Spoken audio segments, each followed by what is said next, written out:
এই 1 ঘন্টা আপনাদের সঙ্গে আছে আমি খালেদ মহিউদ্দিন। সবশেষে খবর, আলোচনার বিশ্লেষণ নিয়ে থাকছি নুসরাত হক আর খেলাধুলার খবর জানাবো আমি সাইদ স্যার। তবে আগে জানিয়ে দিচ্ছি শিরোনাম। কালবৈশাখীর তাণ্ডবে রাজধানীতে 3 জনের মৃত্যু, গাছ উপড়ে নগরের বিভিন্ন জায়গা বিদ্যুৎহীন।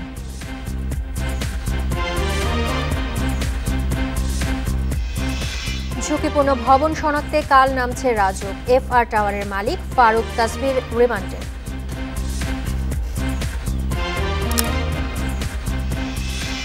বিশ্বকাপে দায়িত্ব বুঝে ব্যাটে বলে পারফর্ম করতে চান মিরাজ, পেস স্পিনে সমন্বয়ের তাগিদ।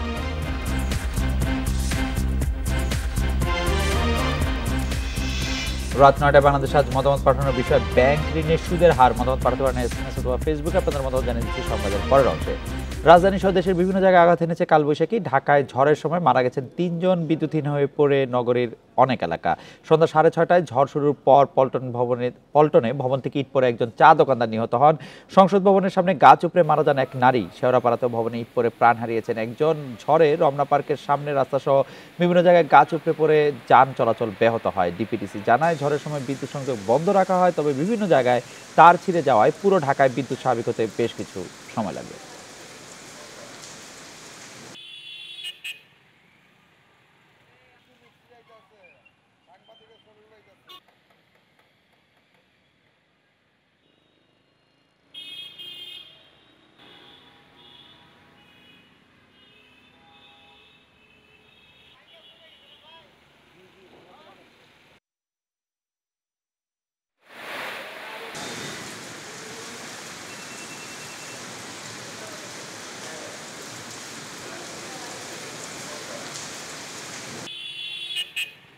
আপনাদের মিন্টু রোডের এখানে প্রচুর গাছ পড়ছে, এখানে ওখান থেকে যাওয়ার খুব সমস্যা হইতেছে, ওখানে যাতায়াতের খুব সমস্যা, যানজট পড়ছে এবং ওখান থেকে রোড সব ব্লক। বৃষ্টির কারণে রাস্তায় অনেক গাছ পড়ে রয়েছে, গাছ ভেঙে রয়েছে। মিন্টু রোডের দিকে জাম, এদিকেও জাম, সব দিকেই জাম। ভোগান্তি তো অনেক ভাই, এই যে আসলাম জামের ভিতরে প্রায় আধা ঘন্টার মতো লাগছে। ঝড়ের আরও খবর জানাতে হাতিরঝিল এলাকা থেকে সহকর্মী হাসান মিসবা যোগ দিচ্ছেন। মিসবা, আমরা ঝড়ে ঢাকার ক্ষয়ক্ষতি কেমন দেখছি সেটি আসলে আরেকটু পরে স্পষ্ট হয়ে যাবে, কিন্তু ঢাকার বেশিরভাগ এলাকা কি এখনো বিদ্যুৎহীন নাকি বিদ্যুৎ পরিস্থিতি স্বাভাবিক হয়ে আসছে? না, এখন পর্যন্ত ঢাকার বিদ্যুৎ পরিস্থিতি স্বাভাবিক হয়নি। এটি স্বাভাবিক হতে এর আগে আমাদেরকে জানানো হয়েছিল 2 ঘন্টার মতো লাগবে, কিন্তু এখন বলা হচ্ছে যে এটি কবে নাগাদ স্বাভাবিক হবে বা কতক্ষণ লাগবে সেটি আসলে নির্দিষ্ট করে তারা বিদ্যুৎ কর্মকর্তারা বলতে পারছেন না। সন্ধ্যা 6:30টায় যে ঝড় বয়ে গেছে ঢাকার উপর দিয়ে প্রায় 74 কিলোমিটার বেগে ঘন্টায়, সেই ঝড়ের ফলে কিন্তু রাজধানীর বেশিরভাগ এলাকা নানানভাবে ক্ষতিগ্রস্ত হয়েছে। অর্থাৎ বিভিন্ন জায়গায় ঝড়ের ফলে গাছ পড়ে বিদ্যুৎ সংযোগ বিচ্ছিন্ন হয়ে গেছে এবং ঢাকা প্রায় 15 মিনিটের মতো বিদ্যুৎ বিচ্ছিন্ন ছিল। পুরো ঢাকা এবং বিদ্যুতের যে জাতীয় গ্রিড সেটি কিন্তু বিপর্যয়ের মুখে পড়েছিল, অর্থাৎ 15 মিনিট জাতীয় গ্রিডে বিপর্যয় ছিল। এরপরে সেটি ধীরে ধীরে স্বাভাবিক হয়ে আসছে। আমি এই মুহূর্তে হাতিরঝিল এলাকায় আছি, এখানে মিনিট 5 আগে বিদ্যুৎ এসছে, অর্থাৎ এভাবে ধীরে ধীরে হয়তো রাজধানীর পুরো অংশ স্বাভাবিক হবে। তবে সবচেয়ে বেশি ক্ষতি হয়েছে কাকরাইল, পল্টন, রমনা এলাকায় এবং মিরপুর এলাকায়। আমরা যেটি খবর পেয়েছি যে শেওড়াপাড়ায় একজন মারা গেছে, পাশাপাশি মিসবা, এই মুহূর্তে কি যান চলাচলের কি অবস্থা? যারা পথচারী আছেন বা অফিস ফেরত যাত্রীদের কেউ কি আটকে আছেন কিনা পর্যাপ্ত পরিবহন ব্যবস্থার অভাবে? ঝড়ের পরপরই কিন্তু রাজধানীর পরিবহন ব্যবস্থা এক প্রকার অচল হয়ে গিয়েছিল, কারণ বিভিন্ন সড়কে গাছ পড়ে অনেক যানবাহনেরও ক্ষতি হয়েছে, পাশাপাশি সড়কের যে চলাচল ব্যবস্থা সেটি বন্ধ ছিল এবং ঝড়ের ফলে যে বাসগুলো বা পরিবহনগুলো সড়কে ছিল সেগুলো চলাচল বন্ধ ছিল। ফলে পরিবহন ব্যবস্থায় একটি বিপর্যয় নেমে এসেছিল, যেটি ধীরে ধীরে স্বাভাবিক হতে শুরু করেছে। এখন যে পুরো রাজধানীর চলাচল ব্যবস্থা স্বাভাবিক হয়েছে সেটি আসলে বলা যাবে না। বিশেষ করে রমনা এলাকায় এবং শেওড়াপাড়া এলাকায়, এছাড়া ধানমন্ডির কিছু এলাকায় এখন পর্যন্ত কিন্তু সড়ক যোগাযোগ ব্যবস্থা স্বাভাবিক হয়নি। এবং আবহাওয়ার পূর্বাভাসে বলা হচ্ছে যে আরও এই আজকে রাতে যে ধরনের ঝড় বয়ে গেছে সন্ধ্যায়, সে ধরনের ঝড় আবারও হতে পারে বলে আবহাওয়ার পূর্বাভাসে বলা হয়েছে। এটি পুরো বাংলাদেশের জন্য নয়, শুধুমাত্র ঢাকার জন্য বলা হচ্ছে। মিসবাহ, ধন্যবাদ আপনাকে আমাদের সাথে যোগ দেওয়ার জন্য। ঝুঁকিপূর্ণ ভবন শনাক্তে কাল নামছে রাজুকের 24টি টিম। আর অনুমোদনহীন ভবন চিহ্নিতের পর তা গুড়িয়ে দেওয়ার হুঁশিয়ারি দিয়েছেন গণপূর্তমন্ত্রী সমর রেজাউল করিম। অবৈধ ভবন অনুমোদনে জড়িতদের বিরুদ্ধেও ব্যবস্থা নেওয়ার ঘোষণা দিয়েছেন তিনি। বনানীর আগুনের পর রাজধানীর বহুতল ভবন নিয়ে করণীয় ঠিক করতে রাজুক কর্মকর্তাদের সঙ্গে আলোচনায় বসেন গণপূর্তমন্ত্রী। সংস্থাটির কর্মকর্তাদের দেন নানা দিক নির্দেশনা। বিভিন্ন পর্যায়ে অনেকগুলো কমিটি গঠিত হয়েছে। বৈঠক শেষে সমর রেজাউল করিম জানান, সোমবার শুরু হওয়া রাজুকের অভিযানে দেখা হবে অগ্নি নির্বাপন ব্যবস্থা ও নকশা না মেনে কেউ ভবন নির্মাণ করেছে কিনা। বলেন, মালিক যত শক্তিশালী হন না কেন, অনুমোদনহীন ভবন গুড়িয়ে দেওয়া হবে। ধরুন একটা বিল্ডিংয়ে সকল কিছু ঠিক আছে, তিনি শুধু অগ্নি নির্বাপক ব্যবস্থা রাখেন নাই, অথবা তিনি একটা সিঁড়ি অতিরিক্ত রাখার কথা ছিল রাখেন নাই, তাকে আমরা নির্দেশ দেবো এটা পালন করতে হবে। এখানে অগ্নি নির্বাপক ব্যবস্থা রাখতে হবে। যদি তিনি না রাখেন, এই বিল্ডিংটি ব্যবহার করতে পারবেন না। সরকারি বেসরকারি রাজনৈতিক নেতার, মালিকের, মন্ত্রীর, আমরা সকল ক্ষেত্রে যেতে চাই। FR টাওয়ার প্রশ্নে মন্ত্রী বলেন, তদন্ত কমিটি কাজ করছে। ভবনটির অবৈধ অংশ নির্মাণের সময় রাজুকের দায়িত্বে থাকা কর্মকর্তাদের যোগসাজশ পাওয়া গেলে আইনি ব্যবস্থা নেওয়া হবে। 2007 সালে রিপোর্ট আসলো যে এই FR টাওয়ার বিধি বহির্ভূতভাবে 18 তলা থেকে 23 তলা করছেন। এই রিপোর্টটা একজন অথরাইজড অফিসার সাবমিট করার পরেও দুর্ভাগ্যজনক হলো সত্য যে কোনো ব্যবস্থা গ্রহণ করা হয়নি। কারা এই জাতীয় ফটোকপি ঢুকালেন ফাইলের ভিতরে, অথবা মূল রেকর্ড, সেই সময় রেকর্ড কিপার কে দায়িত্ব ছিলেন, রেকর্ড কোথায় হারিয়ে গেল, এটা আমরা দেখতে চাই। এখন থেকে রাজধানীর সব ভবনের তথ্য থাকবে রাজুকের কাছে। এছাড়া 1 মে থেকে সংস্থাটির সব সেবা অনলাইনে পাওয়া যাবে বলেও জানান গণপূর্তমন্ত্রী। না, রাজুক ভবন ঝুঁকিপূর্ণ ভবন, এটা আলোচনা হতে পারে, বাস্তবতা কিন্তু তা না। Adilur Rahman, independent news, Dhaka. Building আছে। দক্ষিণ ঢাকার মেয়র সাইদ খোকন বলেছেন, রাজধানীতে নিয়মকানুন না মেনে 5,500 ভবন নির্মিত হয়েছে। রাজুক চাইলেও এখন তা ভাঙতে পারবে না। আর ফায়ার সার্ভিসের পরিচালক জানিয়েছেন, ভবনে অগ্নি নির্বাপন ব্যবস্থা না থাকলে তাদের সক্ষমতা কোনো কাজে আসবে না। সকালে স্টেট ইউনিভার্সিটি গোল টেবিল আলোচনায় তারা একথা জানান। প্রতি বছর সারা দেশে অন্তত 16,000 আগুনের ঘটনা ঘটে, আর এ সংখ্যা বাড়ছে আশঙ্কাজনকভাবে। বেড়ে চলছে প্রাণহানি, ক্ষয়ক্ষতির পরিমাণও। ফায়ার সার্ভিসের যদি আমার ক্ষমতা না থাকে 20 টাকা পর্যন্ত রিচ করার, তাহলে আমি যখন বিল্ডিং এর প্ল্যান পাস করছি তখন এই সেফটি মেজারগুলোকে চিন্তা করে আমি সেগুলো কেন কনসিডার করব না। আর ফায়ার সার্ভিস জানাচ্ছে, গত 8 বছরে দেশে অগ্নিকাণ্ডের ঘটনা 1,30,215টি। বেশিরভাগেরই শুরু বৈদ্যুতিক শর্ট সার্কিটে, আর এতে মৃত্যু হয়েছে 1,928 জনের। ভবন মালিকেরা অগ্নি নির্বাপনের ব্যবস্থা না রাখলে এখানে ফায়ার সার্ভিসের সক্ষমতা কোনো কাজে আসবে না বলে জানান এর পরিচালক। প্লাস্টিক থেকে যে পরিমাণ টক্সিক গ্যাস উৎপন্ন হয়, এটা তো মানুষ মারা যায়। আজকের যে বনানীর 22 তলা বিল্ডিং এর কথা চিন্তা করেন, এটা ডিজাইন, নট অনলি ডিজাইন, এর ভিতরে আপনার মডার্ন কন্টেন্ট, যাতে গ্লাস লাগে ডিজাইন করতেছেন, এটা আপনি মৃত্যুকূপ বানিয়ে রাখছেন। আর দক্ষিণ ঢাকার মেয়র সাইদ খোকন বলেন, রাজুকের অনিয়মের কারণে রাজধানীতে অবৈধভাবে গড়ে উঠেছে প্রায় 5,500 ভবন, মানা হয়নি বিল্ডিং কোডও। 5,500 ভবন তো একদিনে গড়ে ওঠে, কেউ না কেউ তো আমরা করেছি, আইন কেউ না কেউ ভঙ্গ করেছি। এটা অন্য দেশের কোনো নাগরিক করেনি, আমরাই করেছি। আমাদের নাগরিকদের মধ্য থেকে কেউ করেছে। যখন ভবনগুলো তৈরি হচ্ছিল তখন উচিত ছিল তখনই সেখানে আপনার বাধা দেওয়া এবং আইনি প্রক্রিয়া সম্পন্ন করা। এছাড়া দুর্ঘটনায় হতাহতদের সেবা নিশ্চিতে চিকিৎসা কেন্দ্র বাড়ানোর পরামর্শ আসে এই গোল টেবিল বৈঠকে। পাশাপাশি এসেছে ফায়ার স্টেশনের সংখ্যা বাড়ানোর পরামর্শ। Shahriar Anirban, independent news, Dhaka. যে বিষয়টি বলা হচ্ছিল যে রাজুকের অনিয়মের কারণেই 5,500 ভবন অবৈধভাবে অথবা গড়ে তোলা হয়েছে, বিভিন্ন ক্ষেত্রে বিল্ডিং কোডও মানা হয়নি, এই বিষয়গুলো আসলে প্রশাসনের পক্ষ থেকে যথাযথ উদ্যোগ নিয়ে অথবা এই 5,000 ভবনের ক্ষেত্রে কি ধরনের উদ্যোগ নেওয়া যেতে পারে, এই বিষয়গুলো মনে হয় দেখা দরকার। আপনি দেখেন যে আমরা পরপর দুটো খবর আমরা দেখলাম। একটা খবরের মধ্যে বর্তমান পূর্তমন্ত্রী বলছেন যে আসলে যদি তারা 29টি যে বিল্ডিং কোড রয়েছে তার একটিও যদি তারা না মানেন, যেমন তারা একটা ফায়ার সার্ভিসের ব্যবস্থা রাখলেন না, অগ্নি নির্বাপনের ব্যবস্থা, তাহলে ওই বিল্ডিং গুড়িয়ে দেওয়া হবে, বিল্ডিং ভেঙে দেওয়া হবে, সেটি যা হোক সে কেউ দেখবেন না। অন্যদিকে দক্ষিণ ঢাকার যে মেয়র সাইদ খোকন বলছেন রাজধানীতে নিয়ম না কারণ না মেনে 5,500 ভবন নির্মিত হয়েছে, রাজক চাইলেও এখন তা ভাঙতে পারবে না। আমি এই কথাটার তীব্র প্রতিবাদ জানাই, নিন্দা করি এই কথাটার, কারণ রাজক চাইলে ভাঙতে পারবে না মানে কি? আপনি কি বলতে চাইছেন যে অনিয়ম করে রাজকে ভবন করা হয়েছে এবং সেই ভবনগুলি সেরকমভাবেই থাকবে? সেই ভবনগুলি সেরকমভাবে থাকার মানে কি? আপনি তো আসলে যেটা ভালো ভবন, সকল বিল্ডিং কোড মেনে যে ভবন করা হয়েছে সেটাকেও আপনি গ্যারান্টি দিতে পারেন না যে এই ভবনে কোনোদিন কোনো অ্যাক্সিডেন্ট হবে না।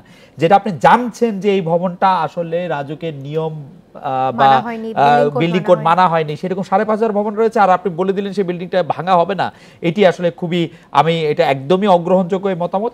তবে আমি আজ ঢাকার বাইরে চট্টগ্রাম থেকে আমাদের সাথে গণপূর্তমন্ত্রী সাবেক ইঞ্জিনিয়ার মোশাররফ হোসেন কথা বলছিলেন। তিনি বলছেন যে ঢাকা এবং চট্টগ্রামের 80 থেকে 85% বিল্ডিংয়ে আসলে বিল্ডিং কোড না মেনে মানা হয়েছে, এবং তিনি যখন পূর্তমন্ত্রী ছিলেন সেটি হচ্ছে রাজুককে বা রাজুকের যারা ফিল্ড অপারেটর আছে তাদেরকে বলা হয়েছে যে সেগুলি খুঁজে বার করতে, তারা তাদের কারো কোনো কথা শোনেন না। তিনি একদম জোর গলায় বলেছেন তারা তাদের কোনো কথা শোনেন নাই এবং কথা শোনেন না, এবং সেটি নানা কারণে শোনেন না। আমি প্রশ্ন করেছিলাম সেটি কি ঘুষ খাওয়ার কারণে, অন্য কোনো সুবিধা নেওয়ার কারণে? তিনি হেসেছেন এবং একরকম ঐকমত্য পোষণ করেছেন। তার চেয়েও ভয়ঙ্কর যে ব্যাপারটির দিকে আমি আসলে দৃষ্টি আকর্ষণ করতে চাই সেটা হচ্ছে রাজধানী এবং চট্টগ্রামের বাইরে যেসব বহুতল ভবন রয়েছে সেই সব ক্ষেত্রে ফায়ার সার্ভিসের সক্ষমতা রয়েছে মাত্র 5 তলা ভবন পর্যন্ত তারা পৌঁছাতে পারে, জীবনের ঝুঁকি নিয়ে তারা 7 বা 8ম তলা পর্যন্ত পৌঁছতে পারে। কিন্তু রাজধানীর বাইরে প্রচুর বিল্ডিং রয়েছে যেগুলি 15 তলার উপরে।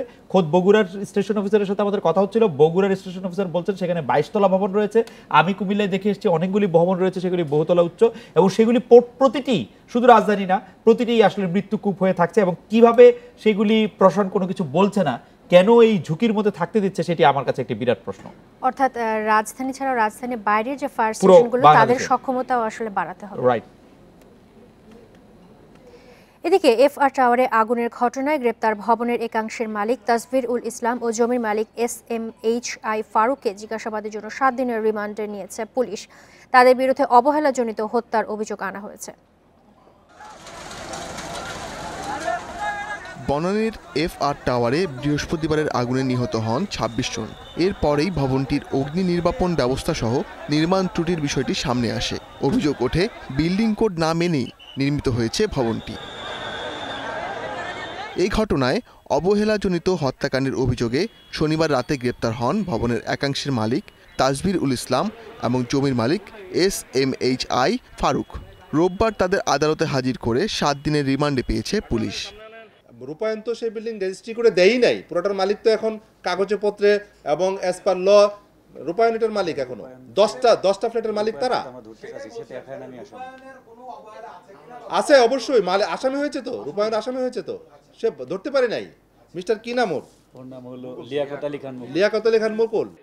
এই ঘটনায় রাজুক বা অন্য কোনো সরকারি প্রতিষ্ঠানের দায় আছে কিনা সে বিষয়ে সরাসরি কোনো বক্তব্য দেয়নি পুলিশ। তবে তারা বলছে ঘটনার তদন্তে কোনো চাপ পরোয়া করা হবে না।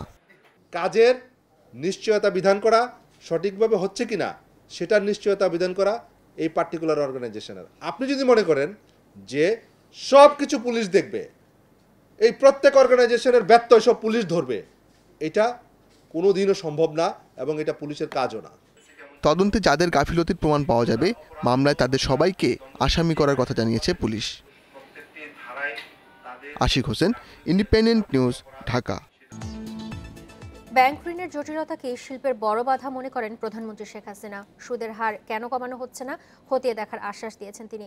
বঙ্গবন্ধু সম্মেলন কেন্দ্রে সকালে প্রথম শিল্প মেলার উদ্বোধন করে শিল্পের বহুমুখীকরণেও জোর দেন প্রধানমন্ত্রী। অর্থনীতির চালিকা শক্তি শিল্প খাত। বর্তমানে দেশজ উৎপাদনে এই খাতের অবদান 33.71%।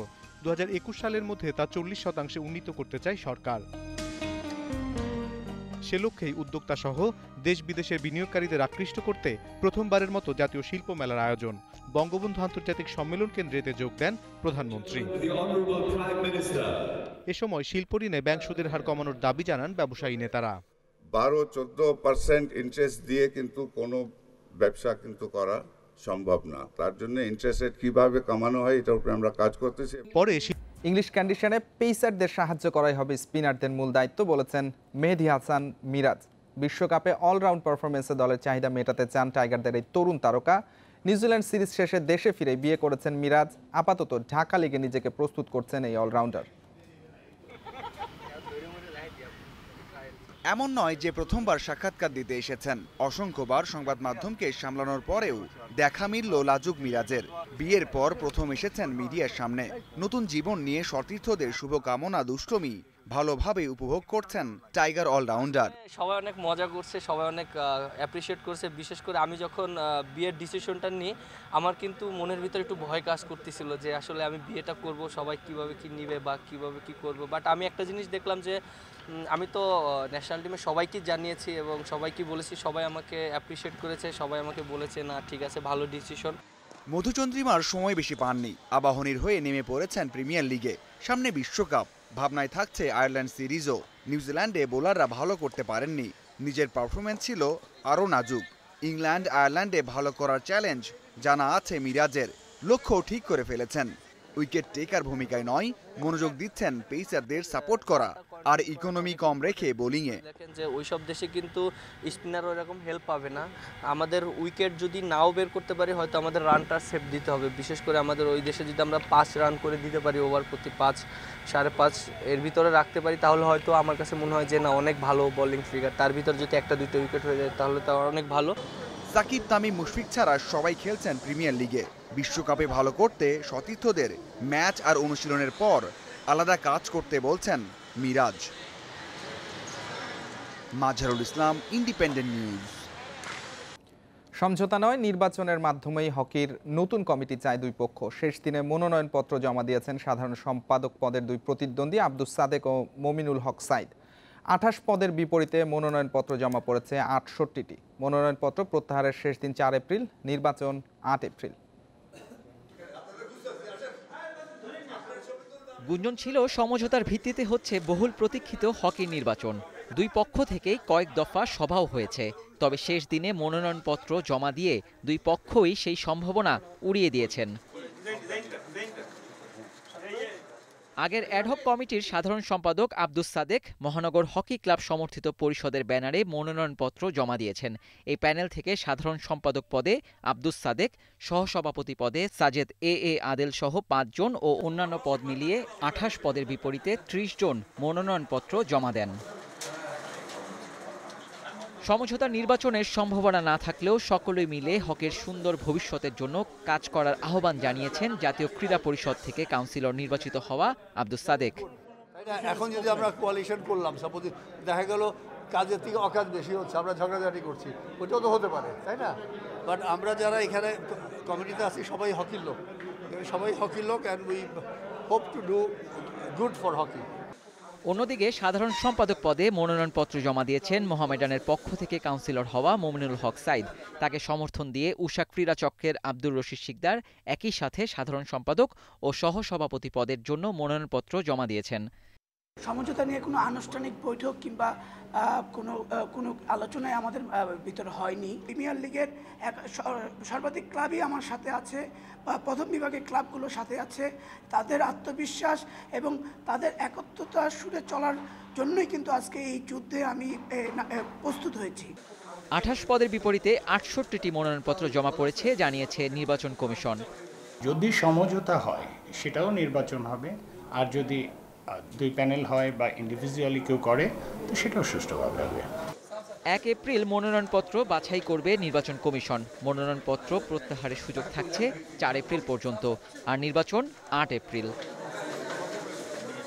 Abidur Rahman, independent news, Dhaka. খেলার খবর এই ছিল আমার কাছে, আরো কিছু খবর জানাচ্ছেন খালেদা নুসরাত। সাদি, আপনাকে ধন্যবাদ। 2019-20 অর্থ বছরে বাজেট সংসদে উত্থাপন করা হবে 13 জুন। আগারগাঁও এনইসি সম্মেলন কক্ষে সন্ধ্যায় বৈঠক শেষে এই কথা জানান অর্থমন্ত্রী আ.হ.ম মোস্তফা কামাল। বৈঠকে নতুন আইনে ভ্যাটের একাধিক হার রাখার বিষয়ে একমত হওয়ার কথাও জানান মন্ত্রী। 1 জুলাই থেকে কার্যকর হচ্ছে নতুন ভ্যাট আইন। বৈঠকে অংশ নেন এফবিসিসিআই সহ বিভিন্ন ব্যবসায়ী সংগঠনের নেতা, অর্থ মন্ত্রণালয়, এনবিআর কর্মকর্তা এবং প্রধানমন্ত্রী বেসরকারি শিল্প ও বিনিয়োগ বিষয়ক উপদেষ্টা সালমান এফ রহমান। কোনো পণ্য বা সেবায় কত ভাগ ভ্যাট হবে তা এপ্রিলের মধ্যেই নির্ধারণের নির্দেশ দিয়েছেন অর্থমন্ত্রী। আপনি যারা মার্কেটে জিনিসপত্র কিনেন, রেস্টুরেন্টে যান, খাওয়া দাওয়া করেন, কাপড় চোপড় কিনেন, এই সমস্ত ক্ষেত্রে যে ভ্যাট যেটা আছে আমাদের 3টা রেট, আগে একটা রেট ছিল, এখন 3টা রেট আমরা করেছি, 5, 7.5 এবং 10। ঠিক আছে, এবং সেখানে আইটেমগুলো কোনটাতে 5% হবে, কোনটা 7.5 হবে, কোনটা 10 হবে, এগুলো সবগুলো ওয়েল ডিফাইন্ড থাকবে। আজকের মতামত পাঠানোর বিষয় ছিল ব্যাংক ঋণের সুদের হার। এবারে জানিয়ে দিব এই বিষয়ে পাঠানো কিছু মতামত। সুদের হার কমিয়ে আনা উচিত মনে করছেন আবির। কবির বলেছেন, সুদের হার কমালে ব্যবসায়ী উদ্যোক্তা তৈরি হবে। সাধু জানিয়েছেন, বেকারদের জন্য বিনা সুদে লোনের ব্যবস্থা করলে বেকারত্ব কমে আসবে। মনিম বলছেন, ব্যাংকগুলো জনগণের কল্যাণের চেয়ে ব্যবসায় লাভ নিয়ে ব্যস্ত। শান্ত বলছেন, ব্যাংক ঋণের সুদ হার এক অঙ্কে নামিয়ে আনা হোক। ফয়সাল বলছেন, শিল্পায়নের সবচেয়ে বড় প্রতিবন্ধকতা ব্যাংক ঋণ, সুতরাং সুদের হার কমানো হোক। আয়েশা বলছেন, ঋণ সময় মতো পরিশোধ করলে সুদের হার কমানো কঠিন হবে না। ঋণের চাহিদার সঙ্গে মিল রেখে সুদের হার নির্ধারণ করা উচিত, সেই পরামর্শ মিতুলের। আশিক বলছেন, সুদের হার বাড়লে উৎপাদন খরচ বেড়ে যাবে এবং বিনিয়োগও বাধাগ্রস্ত হবে। কাউসার বলেছেন, এখন স্বল্প মেয়াদী ঋণেও সুদের হার বাড়ছে। এই ছিল রাত 9টায় বাংলাদেশ আয়োজনে। শেষ